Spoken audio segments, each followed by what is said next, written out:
वालेकुम बच्चों, आज हम नए यूनिट के साथ शुरुआत करने वाले हैं। यूनिट 16 करंट इलेक्ट्रिसिटी है। तो ये यूनिट काफ़ी इंटरेस्टिंग है, ऐसा मत समझे। तो ये काफ़ी इंपॉर्टेंट भी है आपके लिए, और कैसे इंपॉर्टेंट है और इसके अंदर हम चीज़ों को डिस्कस करेंगे वन बाय वन, और इसके अंदर इंपॉर्टेंट जैसे सवाल बनते हैं वैसे मैं आपको बताता जाऊँगा।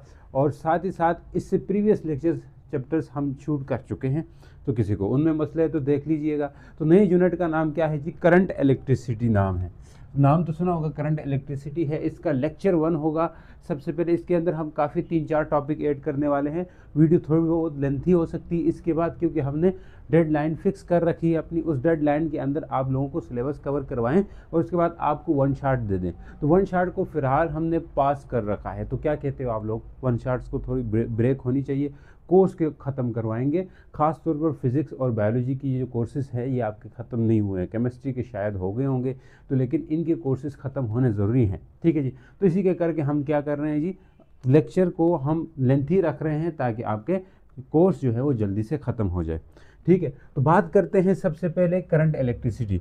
करंट इलेक्ट्रिसिटी क्या है बेसिकली? देखो, इससे पहले इलेक्ट्रोस्टैटिक पढ़ी थी, जिसको हमने कहा था study of charges in rest. Charges को जब रेस्ट में हो तो उनको स्टडी करना क्या था? इलेक्ट्रोस्टैटिक्स था। इसी तरह यहाँ पे क्या चलेगा? Study of charges in motion. तो इसी को हम करंट इलेक्ट्रिसिटी कहते हैं। Simple definition, study of charges in motion.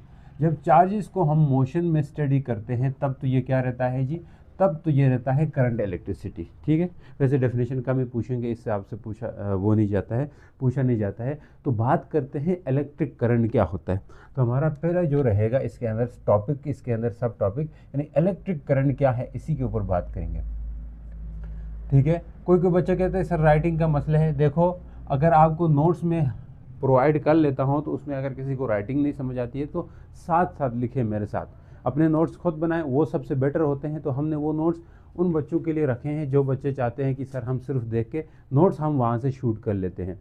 तो नोट्स आप लोगों को, अगर किसी को राइटिंग का इशू आ रहा है कि सर आपने नोट्स तो लिखे थे लेकिन वो नोट्स हमें समझ नहीं आ रहे हैं, राइटिंग का इशू चल रहा है, हमें टाइपिंग फॉर्म में दो। तो अभी हमारे पास इतनी बड़ी टीम नहीं है कि आपको टाइपिंग फॉर्म में आपको नोट्स प्रोवाइड कर दिए जाए। तो फिल वक्त आप उसी से गुजारा चलाएं, हैंड रिटन से। बाद में हो सकता है इन्हीं को हम टाइप करके आपको दे दें अच्छे से। तो वो टाइपिंग नोट्स आपके बहुत काम आएंगे आप लोगों के लिए। तो उसके लिए आपका सपोर्ट, आपका प्यार चाहिए होगा। तो बात करते हैं यहाँ पे, जिस किसी को मैंने कहा राइटिंग का इशू आ रहा है कि मतलब नहीं समझ आ रही है, अगर नोट्स हम जो प्रोवाइड कर रहे हैं उसमें राइटिंग नहीं समझ आ रही, तो आप क्या करें, साथ साथ हम पढ़ाते वक्त आप नोट कर लिया करें। नोट साथ साथ करना ही बेटर होता है वैसे, क्योंकि इससे आप इंगेजिंग भी होगे, लेक्चर को इंगेज भी कर पाओगे और साथ साथ आगे बढ़ भी पाओगे। तो ये चीज़ आपके लिए बहुत मुफीद होगी। तो बात करते हैं इलेक्ट्रिक करंट क्या है।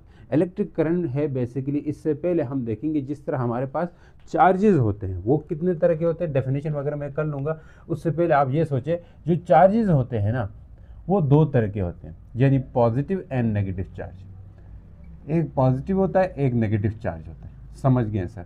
चार्जेस जो है पॉजिटिव भी हो सकते हैं, नेगेटिव भी हो सकते हैं। सिमिलरली इसी तरह आपके पास करंट भी हो सकते हैं। करंट जो बनता है वो पॉजिटिव चार्जेस की वजह से भी बनता है और नेगेटिव चार्जेस की वजह से बनता है।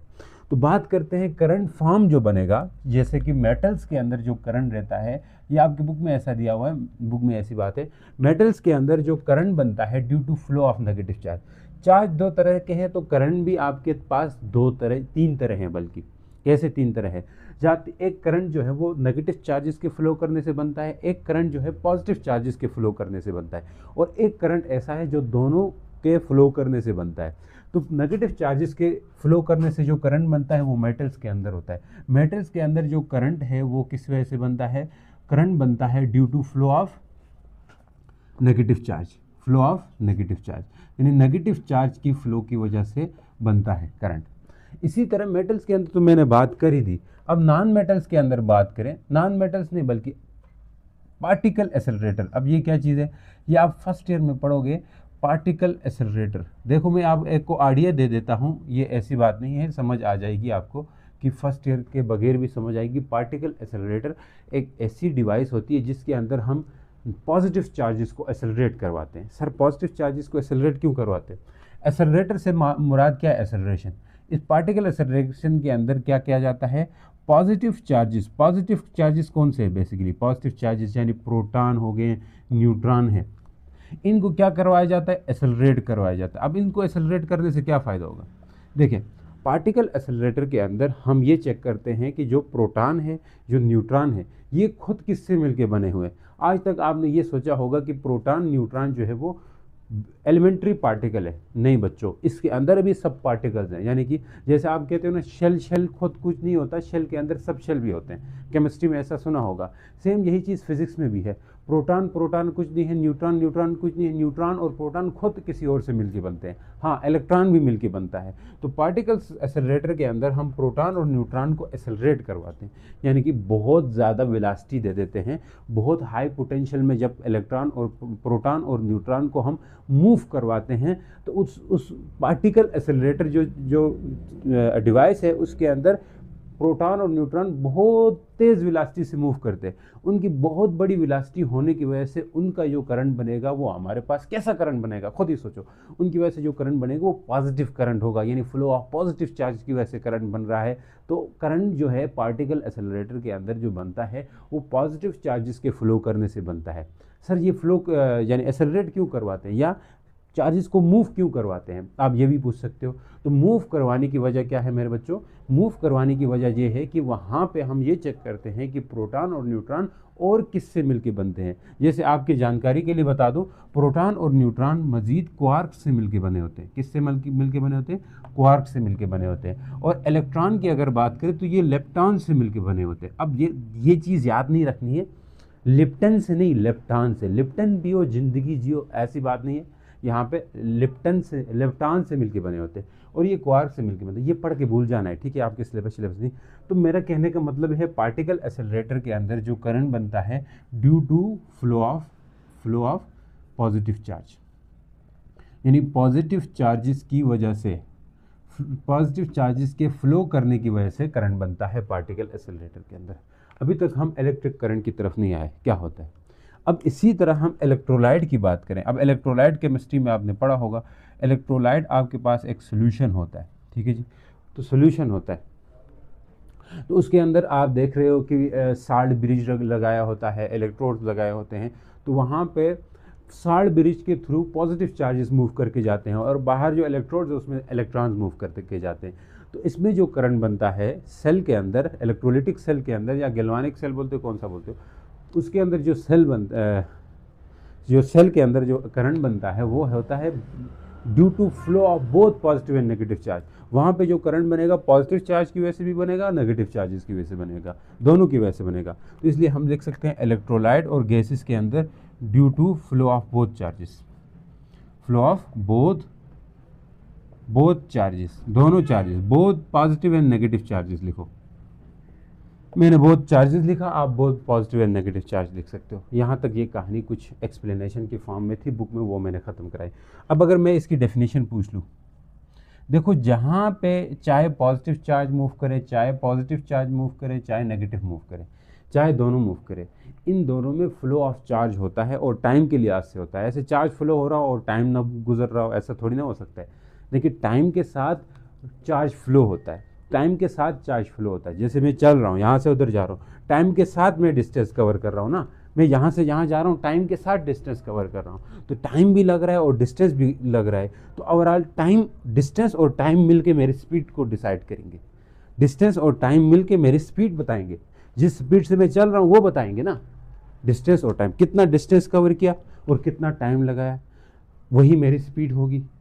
तो यहाँ पे कितना चार्ज फ्लो किया, कितने टाइम में किया, तो वो करंट बनेगा। समझ गए, कितना चार्ज फ्लो किया, कितने टाइम में किया, तो ये क्या बनेगा, करंट बनेगा। तो कहाँ करता है ये करंट फ्लो, किसी क्रॉस सेक्शनल एरिया के थ्रू करता है, किसी क्रॉस सेक्शन। मान लीजिए कोई कंडक्टर है, आपके बुक में तो इस तरह नहीं दिया हुआ है, उन्होंने ऊपर बैटरी बनाई हुई है, नीचे वो बनाया हुआ है।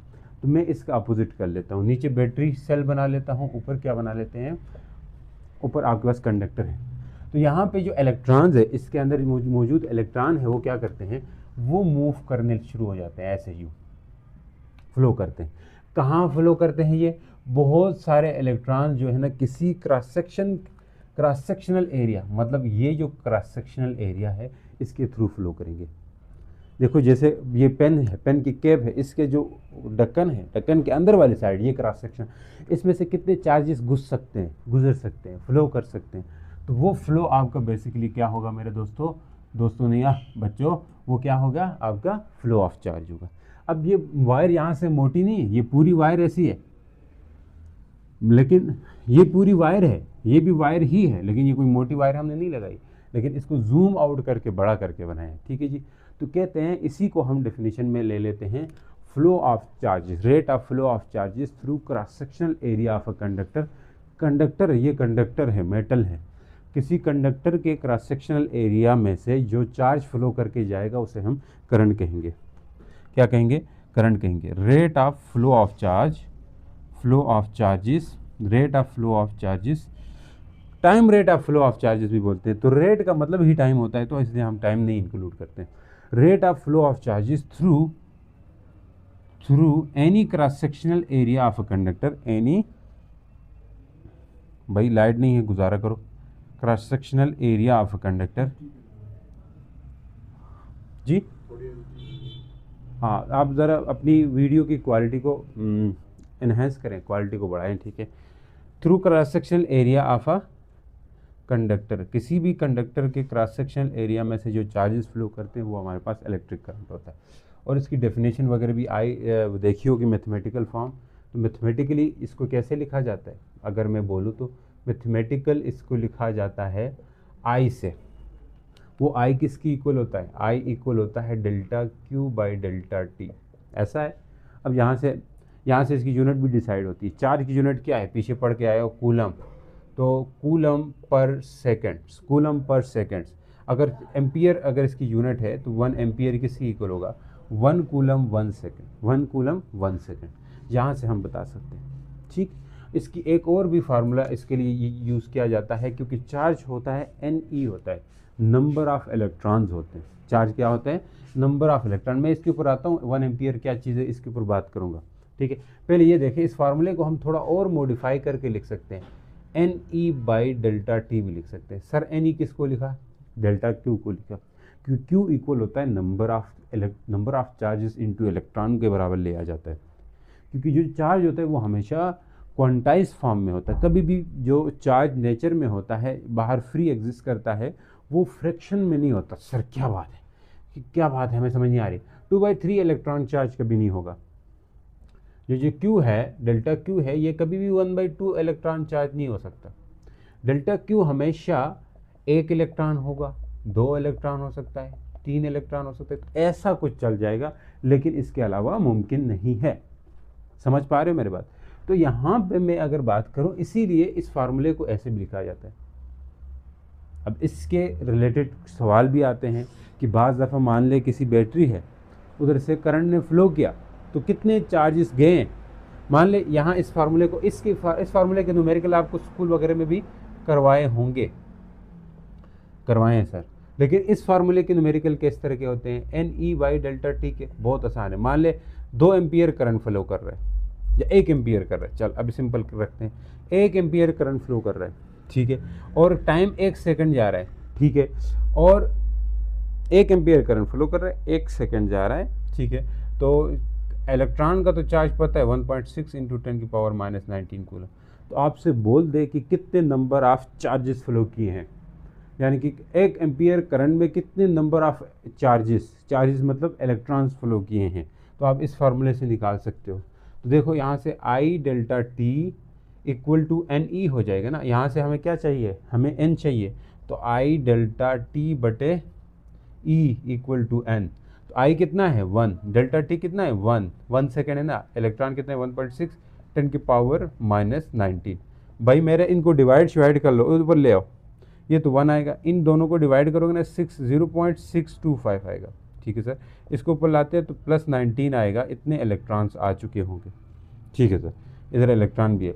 अब देखो इसको पॉइंट को आगे शिफ्ट करो तो 6.25 इंटू 10⁻18 हो जाएगा, एक कम हो जाएगा ना। हाय हाय, क्या समझ पा रहे हो? पॉइंट को आगे शिफ्ट किया तो पावर को गिराना पड़ता है, कम करना पड़ता है, तो इस तरह मैंने कम कर दिया।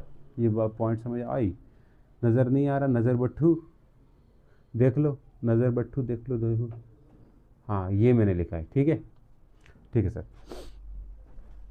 तो ये इतने इलेक्ट्रॉन्स आते हैं। तो देखो 1 एम्पियर करंट में इतने इलेक्ट्रॉन होते हैं, कितने होते हैं, जितना आप यहाँ देख सकते हो, बहुत ज़्यादा इलेक्ट्रॉन्स। तो इसी चीज़ को मैं लिख सकता हूँ कि डिफाइन 1 एम्पियर अगर कह देता है, डिफाइन 1 एम्पियर, तो if a 1 coulomb charge flow through a cross sectional area of conductor in 1 second, तो इसे हम कहेंगे 1 एम्पियर। 1 एम्पियर, ठीक है। इफ़ 1 कूलम कितना चार्ज होता है, अभी हमने फाइंड किया है। 1 कूलम का मतलब है 6.25 10 की power 18 electron. If 1 coulomb charge, 1 ampere बहुत बड़ा करंट होता है। If 1 coulomb charge flow through cross sectional area in 1 second,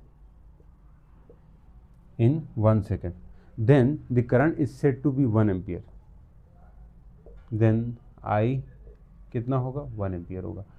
1 ampere current flow करेगा। तो ऐसा पूछ सकते हैं यार, ऐसा पूछ सकते हैं आपसे कि 1 एम्पियर क्या है। तो 1 एम्पियर बहुत बड़ा करंट है। आपके घर में आ रहा हो 4 से 5 एम्पियर आ रहा होगा, उससे घर की फ्रिज भी चल रहे होंगे, पंखे भी चल रहे होंगे।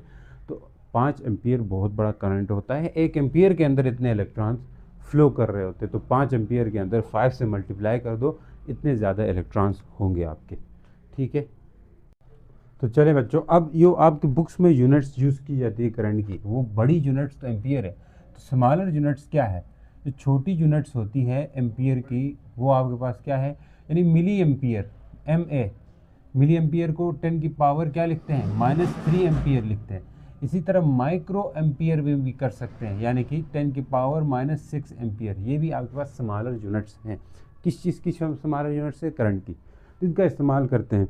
अब बात करते हैं conventional flow of electric current. ये बहुत बड़ी बात है, conventional flow of electric current, यानी इलेक्ट्रिक करंट का कन्वेंशनल फ्लो। लेकिन हम इस चीज़ को नहीं देखेंगे, किसको देखेंगे पता है, हम कन्वेंशनल करंट की जो conventional flow of electric current है, इससे ज़्यादा हमने इलेक्ट्रॉनिक करंट और कन्वेंशनल करंट में फ़र्क को तरजीह देंगे। क्योंकि ये सवाल बन करके आया आपके बोर्ड में, ऐसा नहीं है कि वो हमेशा पूछते रहते हैं कि इलेक्ट्रॉनिक करंट और कन्वेंशनल करंट में क्या फ़र्क है।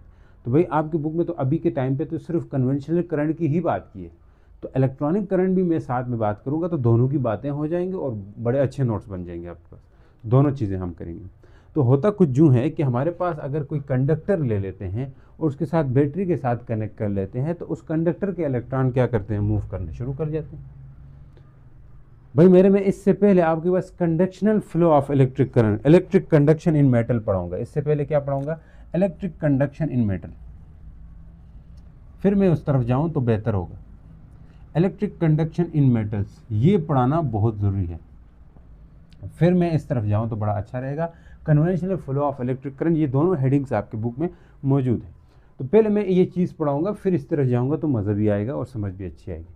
इलेक्ट्रिक कंडक्शन इन मेटल में देखें, अब अगर कोई मेटल रहता है या मेटेलिक कंडक्टर रहता है, उस मेटेलिक कंडक्टर में क्या होता है, आमतौर पर बहुत ज़्यादा, यानी पहली बात हम करेंगे without applying external field, without external field, without external electric field. E का मतलब क्या होता है, इलेक्ट्रिक फील्ड, यानी कि विदाउट एक्सटर्नल इलेक्ट्रिक फील्ड, हम कोई बाहर से फील्ड न दे, सिर्फ और सिर्फ कंडक्टर के अंदर के इलेक्ट्रॉनों को देखें तो क्या होता है। आमतौर पर मेटल होता है, कौन सा कंडक्टर है जी, मेटल कंडक्टर है। तो मेटल जो है उसके सरफेस पे बेतहाशा इलेक्ट्रॉन होते हैं। बेतहाशा मतलब बहुत ज़्यादा इलेक्ट्रॉन बिखरे पड़े होते हैं। वो एक इलेक्ट्रॉन सी बनाते हैं, यानी सरफेस पे पूरे के पूरे इलेक्ट्रॉन्स मौजूद होते हैं, क्योंकि वो लूजली बाउंड होते हैं टू इट्स न्यूक्लियस। न्यूक्लियस के साथ जब वो लूजली बाउंड होंगे तो एज ए रिजल्ट वो ज़्यादातर फ्री होंगे on the surface of electron. Surface पे क्या रहेंगे, फ्री, यानी विदाउट एक्सटर्नल फील्ड। अगर हम एक्सटर्नल फील्ड से कनेक्ट किए बगैर अगर किसी मेटल के अंदर जाके देख लें, तो उसमें मेटल्स के अंदर देखने से वो बहुत सारे इलेक्ट्रॉन्स फ्री पड़े होते हैं। फ्री पड़े होते हैं मतलब इधर उधर रैंडम मोशन कर रहे होते हैं। रैंडम, एक इलेक्ट्रॉन इधर जा रहा है, फिर नीचे आएगा, फिर हो सकता है वापस पीछे जाए। तो एक इलेक्ट्रॉन इधर से उधर, इधर से इधर, कहीं तरफ किसी भी तरफ मोशन हो सकता है। तो इलेक्ट्रॉन घूमता रहता है, ये आप फर्स्ट ईयर में डिटेल में पढ़ोगे, तो ये चीज़ डिटेल में वहाँ पढ़ाई गई है, ठीक है। इवन किसी को यहाँ पे एक डीप नॉलेज चाहिए इसके ऊपर कैसे जाते हैं, तो मैंने क्लास 11-12 वाला जो चैनल है उसके अंदर ये टॉपिक पढ़ाया हुआ है। तो वहाँ पे इस चीज़ का बहुत हमने गहराई से जाके देखा है कि कैसे इलेक्ट्रॉन अंदर ड्रिफ्ट होते हैं या अंदर कोलिजन करते हैं, अंदर क्या होता है, इसके ऊपर पूरे मैथमेटिकल इक्वेशंस भी है। तो हम खैर यहाँ पे उस तरफ जाते ही नहीं। तो यहाँ हम सिर्फ ये कहना चाहते हैं कि अगर हम बाल्ट से फील्ड नहीं लगाते हैं या विदाउट एक्सटर्नल फील्ड या विदाउट कनेक्टिंग टू बैटरी, यानी बैटरी से हम कनेक्ट नहीं किए हैं, नो बैटरी, बैटरी के साथ नहीं मिलाए, भाई बैटरी के साथ मिलाएंगे तो इधर फील्ड आएगी इस कंडक्टर के अंदर, वो फील्ड इसको मूव करवाएगी। अब के तौर पे यहाँ पे कोई हमने एक्सटर्नल फील्ड शील्ड नहीं लगाई हुई, तो इलेक्ट्रॉन इनसाइड द मेटल क्या होंगे, in metal electrons will flow in random motion. तो मेटल्स के अंदर क्या करेंगे, मेटल के अंदर electrons flow in random direction, random direction में फ्लो करेंगे। As a result net velocity of electron will zero, random direction में जाने से उनकी नेट वेलोसिटी, नेट मतलब रिजल्टेंट वेलोसिटी ज़ीरो होगी। अब रिजल्टेंट वेलोसिटी ज़ीरो होगी क्योंकि इलेक्ट्रॉनों को मूव करना, फ्लो करना ज़रूरी होता है। यहाँ फ्लो ही नहीं करेंगे। जैसे इस इलेक्ट्रॉन को गौर करें, ये इलेक्ट्रॉन यहाँ से गया था, इधर गया है, इधर से नीचे आया है, नीचे से इधर वापस पीछे आया, तो हो सकता है सब इलेक्ट्रॉन जिधर से कोलिजन करें वापस टकरा टुकरा के वापस उसी जगह पे आ जाए। वापस उसी जगह पे आने का मतलब है उनकी नेट वेलोसिटी ज़ीरो हो चुकी है। तो इसलिए मैं लिख सकता हूँ एज अ रिजल्ट क्या कुछ हो रहा है, as a result net velocity of electrons will be zero.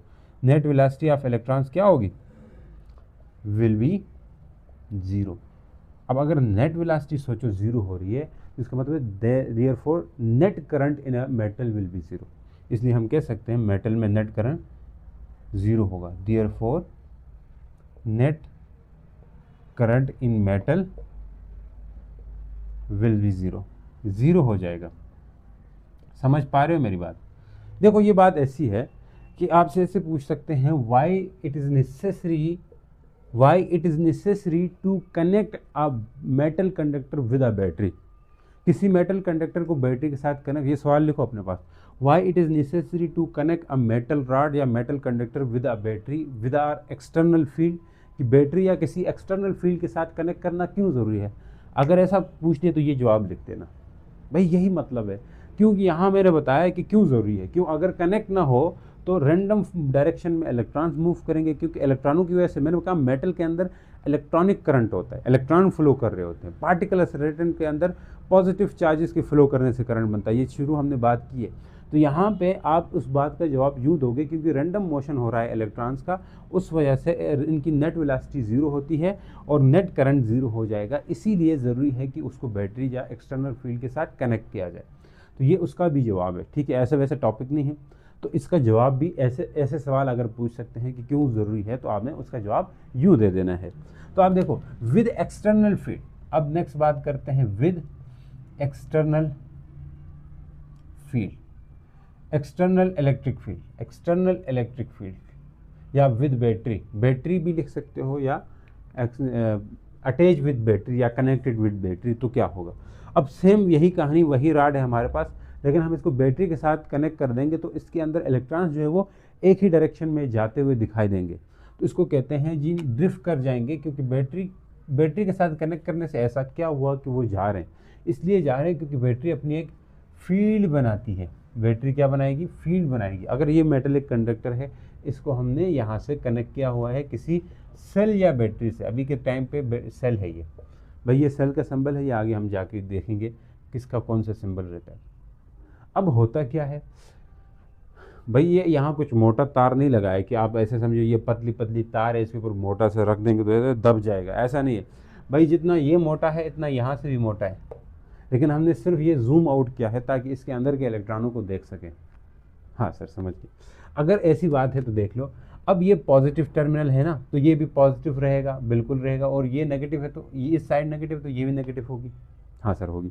अगर होगी तो मुझे ये बात बताओ, यहाँ से इधर की तरफ कोई फील्ड होगी कि नहीं होगी। हाँ होगी, क्योंकि पॉजिटिव चार्ज से नेगेटिव चार्ज की तरफ फील्ड होती कि नहीं होती। हाँ, तो इसको पॉजिटिव टर्मिनल, इसको नेगेटिव टर्मिनल बोलते हैं। कुछ ये बातें याद ले।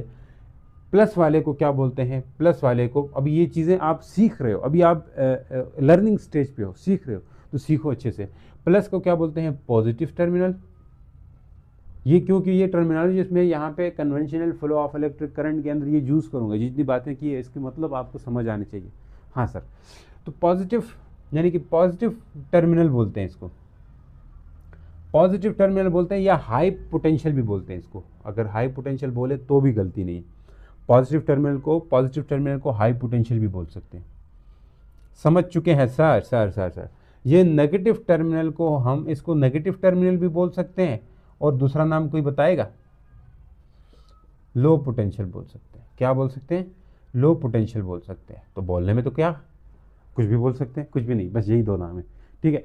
तो अब सोचिए, यहाँ से मैंने कहा पॉजिटिव टर्मिनल, यहाँ नेगेटिव है, तो यहाँ पॉजिटिव से नेगेटिव की तरफ क्या जाएगी? इलेक्ट्रिक फील्ड जाएगी। हाँ सर, जाएगी। अब अगर इलेक्ट्रिक फील्ड यहाँ से यहाँ जा रही है, तो आप खुद ही सोचो, इसके अंदर जो इलेक्ट्रॉन्स पड़े हुए थे, जो रैंडम डायरेक्शन में जा रहे थे, अब उनकी डायरेक्शन एक ही तरफ जाएगी, ऐसे। तो क्यों जाएगी? Because negative charges always flow opposite to the electric field. सोचो, सुनो, इलेक्ट्रिक फील्ड के अपोजिट मूव करते हैं। ये नोट के तौर पे आपने लिखना चाहिए, और आपको पीछे भी पता होगा, पिछले चैप्टर में हमने देखा था कि अगर पॉजिटिव, सुनो कैसे, ये पॉजिटिव चार्ज है, मान ले पॉजिटिव टर्मिनल है, तो ये इलेक्ट्रिक फील्ड बनाएगा। तो यहाँ पे इलेक्ट्रॉन नेगेटिवली चार्ज है, ये पॉजिटिव टर्मिनल की तरफ खुद ही जाना चाहेंगे। और पॉजिटिव टर्मिनल ने क्या छोड़ा है? इलेक्ट्रिक फील्ड छोड़ी है ना, तो इलेक्ट्रिक फील्ड के अपोजिट ही तो जाएंगे। हाँ सर, तो इसलिए हम लिख सकते हैं negative charges always flow opposite to electric field, opposite to external electric field. किससे? Opposite to external electric field. Yes sir, ये बातें ज़रूरी है, क्योंकि मैं जब ये पढ़ाने लग जाऊँ तो वहाँ ये बातें मैं करूँगा आपसे। अब ऐसा नहीं है कि नेगेटिव चार्ज तो उधर गए हैं तो पॉजिटिव चार्ज इसके अंदर तो होंगे। क्यों? क्योंकि क्या सर पॉजिटिव चार्ज भी होते हैं यहाँ पे? यस होते हैं, लेकिन पॉजिटिव चार्ज बाहर निकले हुए नहीं होते। जिस तरह इलेक्ट्रॉन फ्री होते हैं, इस तरह पॉजिटिव चार्ज फ्री नहीं होते। इसको हम एक पॉजिटिव चार्ज बोल सकते हैं, या कोर बोल सकते हैं, या कर्नल बोल सकते हैं, बहुत सारे नाम हैं। क्या सर, हमें ये बात, ये नई टर्मिनोलॉजी है, इसको आप आहिस्ता बोलें। देखिए, मैं रिपीट करता हुआ बोलूँगा, आपको ईजी भी लगेगा। बेशक जो बात मैं पढ़ाऊँगा ना, उसको मैं रिपीट करके आपको कहूँगा। तो जब रिपीट हो रही है ना, एक ऐसी मुश्किल टर्मिनोलॉजी आपके आगे आ गई, मान ले वो आपको लगे कि ये नई बात सर ने कर दी है, तो उस नई बात को लेके कंफ्यूज मत होना, क्योंकि वही बात मैं आगे जाके एक दो दफ़ा आपको मज़ीद रिपीट करूँगा, तो वो बात आपको जहन में उतर जाएगी। तो आप ऐसा मत सोचें कि ये बात नई चीज़ आई तो सर बिल्कुल कह के आगे निकलेंगे, ऐसी बात नहीं है। वो बात मैं रिपीट करवाऊँगा, और रिपीट के दौरान आपने हाजिर होकर सुनना है। अब ऐसा नहीं है पहली दफ़ा आपने मान ले देख लिया कि सर ने बहुत ऐसे हाई फाई लफ्ज़ यूज़ कर दिया तो मुझसे नहीं हो पाएगा। तो वो बात मैं आगे जाके रिपीट कर रहा होता हूँ, तो वहाँ पे आपने तवज्जो देनी है। तो अब यहाँ पे मैंने कहा कि कोर की बात की है, या पॉजिटिव चार्ज नहीं है ये जो इसके साथ पॉजिटिव चार्ज है, ये पॉजिटिव चार्ज नहीं है, बल्कि क्या है, उस इलेक्ट्रॉन का कोर है जिधर से इलेक्ट्रॉन निकला है। सोचो, सोडियम का पता है केमिस्ट्री आती है? हाँ सर है। इसके कितने शेल होते हैं? 3 शेल होते हैं। अब देखिए, अंदर वाले शेल में 2 इलेक्ट्रॉन पड़े हैं, फिर उसके बाहर कितने होते हैं जी? 6 होते हैं, 7 होते हैं, कितने हैं? तो 2 जोड़ियाँ करो ना, 1 2 3 4 5 6 8 होते हैं, 9 10, एक बचता है, एक बाहर बच गया, बाहर लास्ट वाले में चला जाएगा। अब सोचो, आपको केमिस्ट्री आती है, तो उम्मीद करता हूँ आती है। तो ये इलेक्ट्रॉन बाहर निकाल दिया मैंने, मेटल है भाई, इलेक्ट्रॉन तो निकल सकता है। तो ये पीछे ओवरऑल इसमें पॉजिटिव चार्ज रह जाएगा ना, इस पूरे शेल में पॉजिटिव चार्ज रहेगा। यूं ऐसे भी लिखते थे, देख इलेक्ट्रॉन निकल गया तो इसमें लिखते थे Na++1 इलेक्ट्रॉन। हाँ सर लिखते थे। तो इसका मतलब ये इलेक्ट्रॉन निकलने के बाद जब पॉजिटिव चार्ज बचेगा ना, है भाई पॉजिटिव, अंदर न्यूक्लियस वाला पॉजिटिव नहीं है, ओवरऑल इसके अंदर पॉजिटिव, यानी पॉजिटिव चार्ज किसको बताता है? इलेक्ट्रॉन की कमी को बताता है ना। तो मतलब ये जो पॉजिटिव चार्ज है, ये ऐसा चार्ज है जिसमें इलेक्ट्रॉन की कमी है।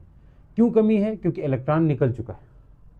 तो वो वाले पॉजिटिव चार्ज, इनको कोर बोला जाता है। इनको क्या बोला जाता है? जो पीछे चार्ज रह जाता है, ये शेल के अलावा अंदर जो शेल है, अंदर वाले शेल जो है, इसको कोर बोला जाता है, पॉजिटिव कोर या कर्नल बोला जाता है। अब समझ आ गई? हाँ सर। तो ये कर्नल जो है ये पॉजिटिवली चार्ज है, तो ये इलेक्ट्रिक फील्ड की डायरेक्शन में जाएंगे, क्योंकि हमें पता है कि जो पॉजिटिव चार्ज है वो always move in the direction of electric field.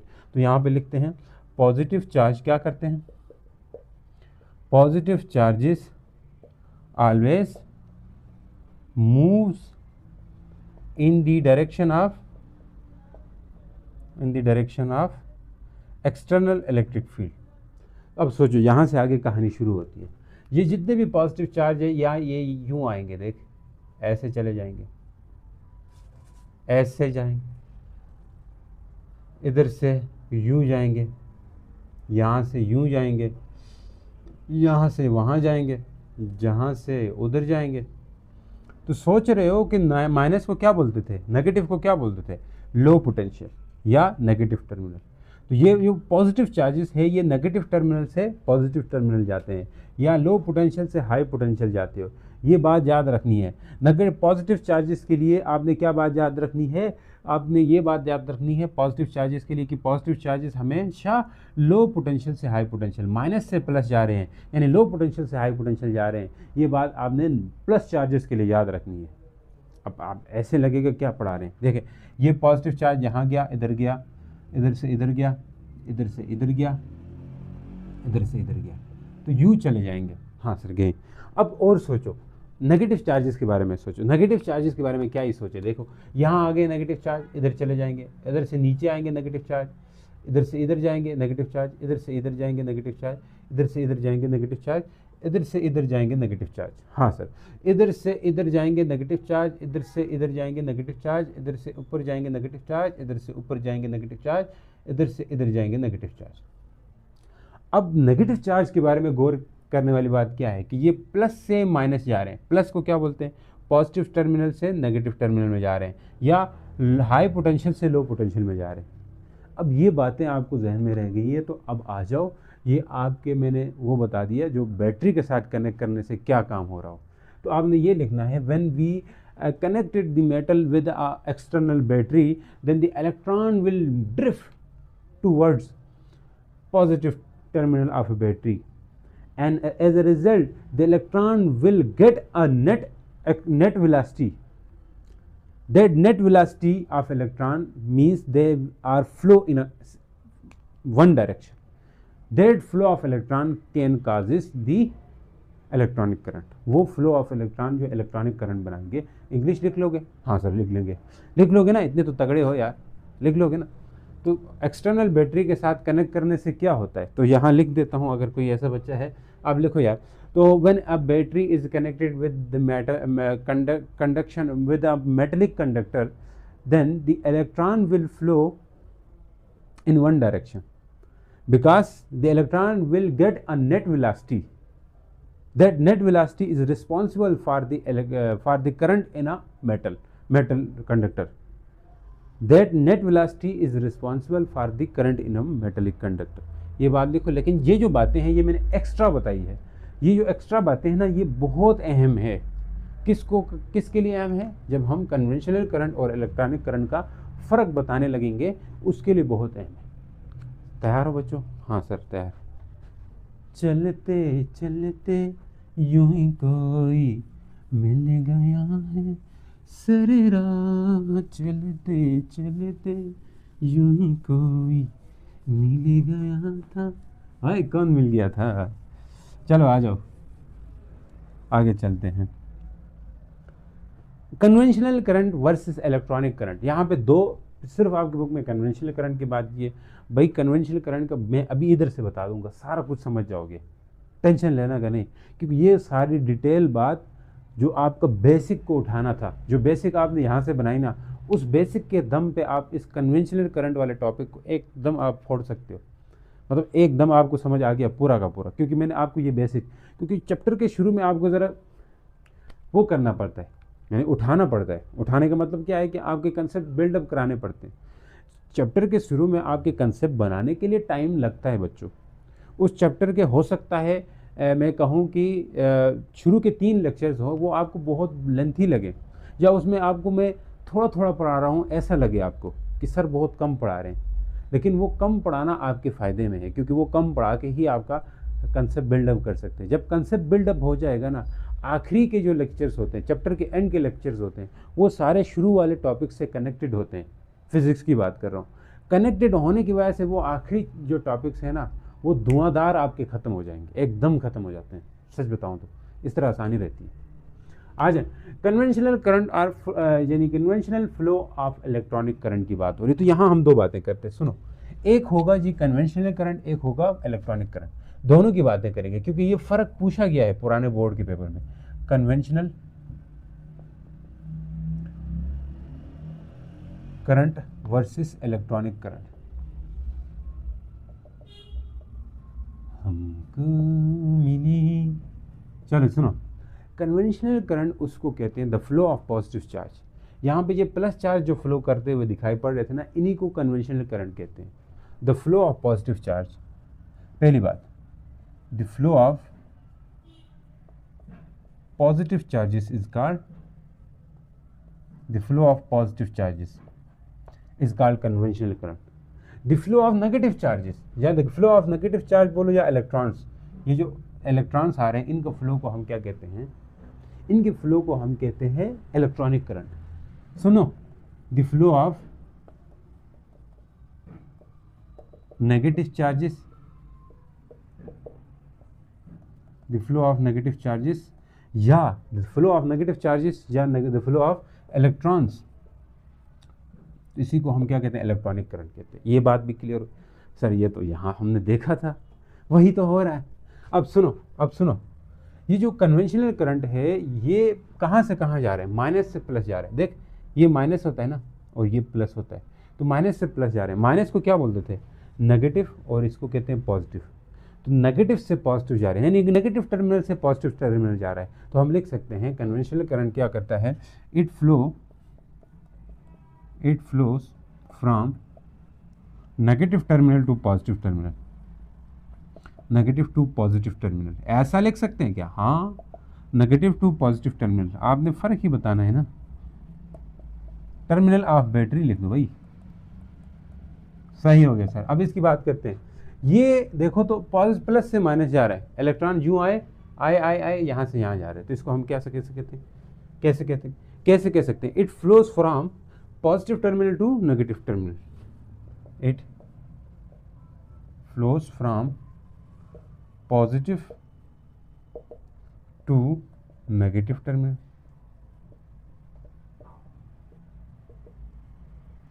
Of battery लिख दो आ दीजिए। अच्छा, और सुनो भाई, ये माइनस से प्लस जा रहा था, कौन, कन्वेंशनल करंट। तो माइनस को हम एक और नाम भी देते थे, लो पोटेंशियल, प्लस को हम हाई पोटेंशियल बोल सकते हैं। तो यहाँ से हम एक बात ये भी ऐड कर सकते हैं, it flow from low potential to high potential. सुनो सर, ये तो बड़ी बात थी, इधर इसलिए टाइम लग रहा था। देखना, यही चीज़ होती है, it flow from low potential to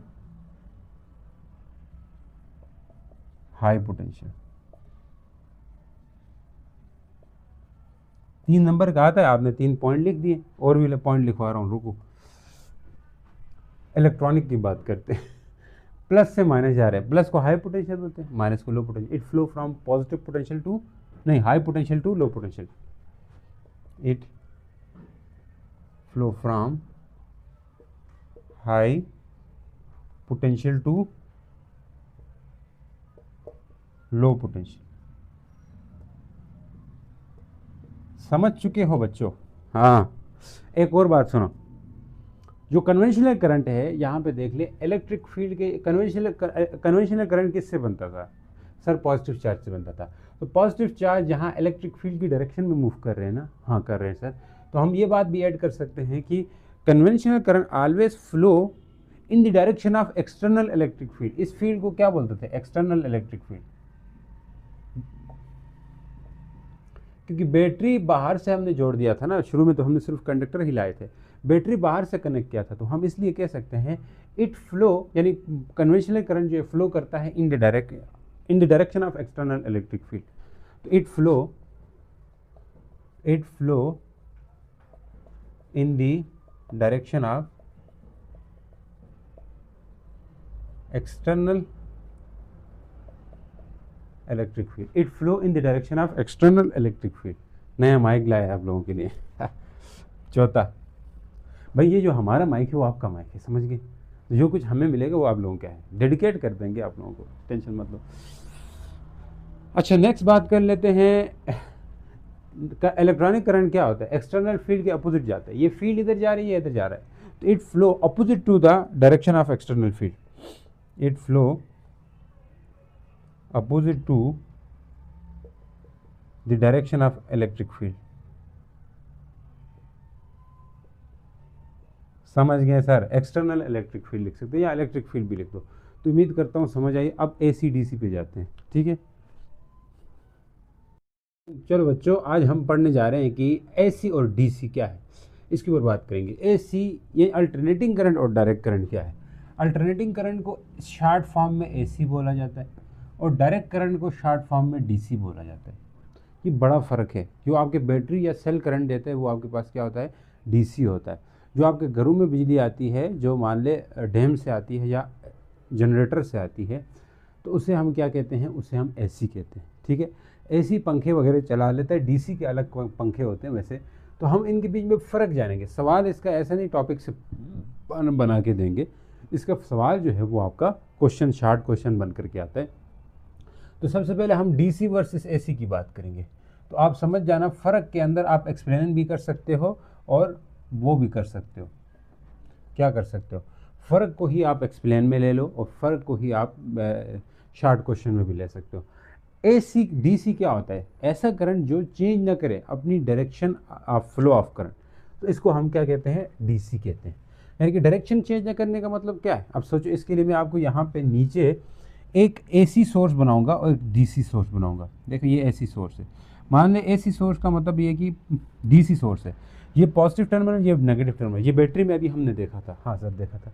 तो अगर ये बैटरी है तो बैटरी को हम किसी बाहर कंडक्टर या किसी बल्ब से कनेक्ट कर लेते हैं। अभी बल्ब से कर लेता हूँ यार, बल्ब से कनेक्ट कर लेते हैं। तो ये बल्ब है, उससे मैंने कनेक्ट किया है। तो आप खुद सोचो कि ये इसका पॉजिटिव, ये इसका नेगेटिव टर्मिनल है। तो इसका करंट की डायरेक्शन कभी चेंज नहीं होगी। कैसे चेंज नहीं होगी? क्योंकि अभी हमने देखा था, अगर यहाँ से करंट निकलता है पॉजिटिव टर्मिनल से और ऐसे जाता है, ऐसे आता है, ऐसे, वैसे दो तरह के करंट्स होते हैं, हम उन पे नहीं जाएंगे। लेकिन ये जो करंट हम ले रहे हैं, कन्वेंशनल करंट ले रहे हैं, क्योंकि पॉजिटिव चार्जेस ऐसे आते थे। गौर करो, पिछले लेक्चर में हमने कहा था पॉजिटिव चार्जेस ऐसे आते। तो ये पॉजिटिव चार्ज की डायरेक्शन मैंने बताई। तो क्या ये पॉजिटिव चार्ज थोड़ी देर बाद उधर जाने के बजाय, सुनो, क्या ये पॉजिटिव चार्ज इधर जा रहे हैं ना, थोड़ी देर बाद उधर जाने के बजाय इधर से इधर तो नहीं आ सकते ना, इधर से इधर जा रहे हैं। पॉजिटिव चार्जेस किधर जा रहे हैं? इधर नेगेटिव से पॉजिटिव जा रहे हैं। तो ये हमेशा उधर ही जाते रहेंगे, डायरेक्शन चेंज नहीं होगी, हमेशा फिक्स होगी। तो ऐसा करंट जो अपनी direction of flow of current को चेंज ना करे, फिक्स रखे, तो उसको हम DC कहते हैं, ठीक है?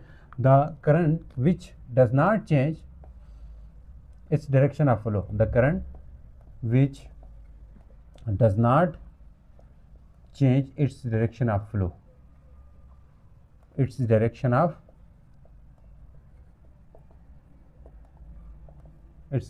flow। ऐसा करंट जो अपनी चेंज ना करे अपनी डायरेक्शन ऑफ फ्लो को, तो उसको हम DC कहते हैं। AC क्या होगा? अब सोचो, AC भी इसी तरह का होता है, लेकिन इसी तरह का नहीं कह सकते हैं। इसका जो सोर्स सिंबल होता है वो ये होता है। आगे हम बल्ब लगाते हैं। अब होता क्या है, इसका मान लें ये टर्मिनल पॉजिटिव है और ये नेगेटिव है। पॉजिटिव होने का मतलब यहाँ से करंट यूँ जा रहा है, हाँ सर जा रहा है। तो ये हमेशा यूँ नहीं जाएगा। थोड़ी देर बाद क्या होगा, ये पॉजिटिव हो जाएगा और ये नेगेटिव होगा। सुनो, ये जगह पॉजिटिव, ये नेगेटिव होगी। फिर करंट ऊपर से नीचे आ रहा है ना, फिर नीचे से ऊपर जाएगा, अपोजिट जाएगा। तो ये डायरेक्शन ऑफ फ्लो चेंज होती रहती है, किसकी? AC की। तो ऐसा करंट होगा जो अपनी डायरेक्शन ऑफ फ्लो को क्या करे? चेंज करे with after fix interval of time, कुछ खास टाइम, हाफ साइकिल के ऊपर। आप साइकिल समझते हो क्या होता है? देखो AC का जो साइकिल, ये साइक्लिक फॉर्म में ट्रेवल करता है, ऐसे साइकिल बनाता है। अब साइकिल बनाने से पहले मैं आपको कोऑर्डिनेट समझा दूँ। कोऑर्डिनेट क्या होता है? ये कोऑर्डिनेट XY प्लेन आपने पढ़ा है मैथ में। यहाँ पॉजिटिव होता है, यहाँ नेगेटिव होता है। क्या Y की बात हो रही है, ठीक है? Y यहाँ पे X भी पॉजिटिव, Y भी पॉजिटिव, दोनों पॉजिटिव। अब आप यूँ सोचिए, तो हम Y के लेते हैं। Y सिर्फ Y, क्योंकि करंट ऐसे ऐसे जा रहा है, ठीक है? करंट Y में फ्लो कर रहा है। या करंट वाई में फ्लो कर रहा है। देखो यहाँ करंट होता है, यहाँ आगे टाइम होता है, तो करंट इधर ऊपर करंट पॉजिटिव होगा, नीचे करंट नेगेटिव होगा। सेम यही चीज़ अब वाई एक्सिस में ले लो, एक्स एक्सिस वाई एक्सिस पता है ना, ये एक्स एक्सिस है, ये वाई एक्सिस होता है। वाई एक्सिस इधर पॉजिटिव होता है, इधर नेगेटिव होता है। तो वाई एक्सिस में करंट लिया है तो करंट यहाँ पे आई जो है वो क्या होगा, पॉजिटिव होगा, इधर नीचे आई जो है वो नेगेटिव होगा। सही सर। तो अब आप खुद सोचो, जब यहाँ पे है आई ऊपर है, तो इसका मतलब है ये एक हाफ साइकिल हुआ, यहाँ से यहाँ पूरा साइकिल होता है, फिजिक्स पढ़ के वेव पढ़ा है ना, हाँ सर। तो ये हाफ साइकिल, फिर ये अगला हाफ साइकिल, तो हाफ साइकिल के अंदर ये पॉजिटिव है करंट, आगे नेगेटिव हो रहा है, तो मतलब ये अपनी डायरेक्शन या मैग्नीट्यूड चेंज करता रहता है, मैग्नीट्यूड चेंज करेगा और डायरेक्शन भी चेंज करेगा, समझ गए। तो हम यहाँ पे सिर्फ अभी डायरेक्शन के लिहाज से देखेंगे, मैग्नीट्यूड वगैरह आप आगे एफएससी वगैरह में देख लोगे। तो ये बात हम ऐड करेंगे, the current which changes its direction after fix interval of time, its direction after fix interval. हाँ, कोई कहता है हाफ साइकिल लिख सकते हो, आफ्टर हाफ साइकिल, लेकिन ये लिखने की जरूरत नहीं, आप लिखो after fix interval of time, लेकिन यहाँ ये हाफ साइकिल में कर रहा है, ठीक है जी। ये एक फर्क आ गया इनका, ठीक, एक फर्क आ गया। और फर्क, अब बाकी फर्क आसान है, बहुत ज़्यादा आसान है। तो एक फ़र्क ये है, दूसरा फ़र्क ये है कि इसका सिंबल लिखोगे, सिंबल। भाई आपकी बुक में ये बल्ब शलब ना बना के सिर्फ ये भी बना सकते हो, यहाँ पे ये ना बना के ये भी बना सकते हो। दूसरा फ़र्क क्या है, सिंबल। दोनों को मैंने सिंबल लिख दिए। अब इसका ग्राफ मैंने बना दिया तो इसका भी ग्राफ होता है। सुनो, ये तीसरा फ़र्क आ गया। इसका ग्राफ कैसे होगा, या सीधी लाइन होगी करंट की, या थोड़ी सी जिगजैग हो सकती है, लेकिन कभी भी ये माइनस में नहीं जाएगी, हमेशा पॉजिटिव ही होगी। थोड़ी जिगजैग होगी, लेकिन यहाँ ऊपर पॉजिटिव होता है ना, नेगेटिव में कभी भी नहीं आएगी। इस लाइन से एक्स एक्सिस से ऊपर ही रहेगी ये। यहाँ पे वैसे टाइम होता है, टाइम के साथ थोड़ा सा वेरिएशन आएगा, लेकिन ऐसा नहीं है कि माइनस में चला गया हो करंट। सही सर। देखो ये तीन फ़र्क आपके पास आ गए जो आप बता सकते हो। और फ़र्क बताएं सर। तीन के बाद चौथा फ़र्क देख लें, डीसी का देख लें। डीसी का जो सोर्स होता है वो बैटरी होती है या सेल होता है, बैटरी या सेल। सोर्स ऑफ डीसी क्या है, बैटरी और सेल, बैटरी होगी या सेल होगी। दूसरी तरफ इसका जो सोर्स है वो एसी जनरेटर होगा या एसी सप्लाई होगी। सोर्स ऑफ एसी क्या है, source of AC is AC generator या एसी सप्लाई, ये लिख सकते हो। अच्छा और बात सुनो, सिंबल भी हमने कर दिया, ये भी कर लिया। जो एसी है, पांचवा पॉइंट हम लिख लेते हैं, जो डीसी है, डीसी है, ये हमारे पास लॉन्ग डिस्टेंस तक ट्रांसमिट नहीं हो सकता, दूर तक नहीं लेके जा सकते। ऐसा नहीं है कि आप यहाँ बैटरी लगा के एक शहर से दूसरे शहर तक आप डीसी पहुँचा रहे हो, वहाँ तक जाते जाते उसका मैग्नीट्यूड या वो ख़त्म हो जाएगा। तो इसलिए लिख सकते हैं, it can not transmit through long distance.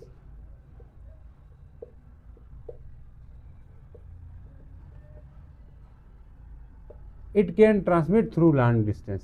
It can transmit through long distances. ये दूर तक लेके जा सकते हैं। ये अगले चैप्टर में आएगा कि एसी को हम ट्रांसफार्मर की मदद से स्टेप अप स्टेप डाउन कर सकते हैं। किसको, एसी को। इसका ये चीज़ नहीं रहता, ठीक है। अब बाज़ जगह ऐसा होता है कि डीसी को एसी में कन्वर्ट करवाया जाता है, एसी को डीसी में कन्वर्ट कराया जाता है, इन्वर्टर कन्वर्टर वगैरह लगाते हैं, तो वो हमारे उसमें नहीं है। तो ये कन्वर्ट भी हो सकते हैं आज के दौर में, ठीक है। तो ये आपका फ़र्क था और इसी फ़र्क को आप एक्सप्लेनेशन में भी लिख सकते हैं। तो उम्मीद करता हूँ समझ आई। हम मिलते हैं नेक्स्ट लेक्चर के अंदर, तब तक के लिए गुड बाय, अल्लाह हाफिज़।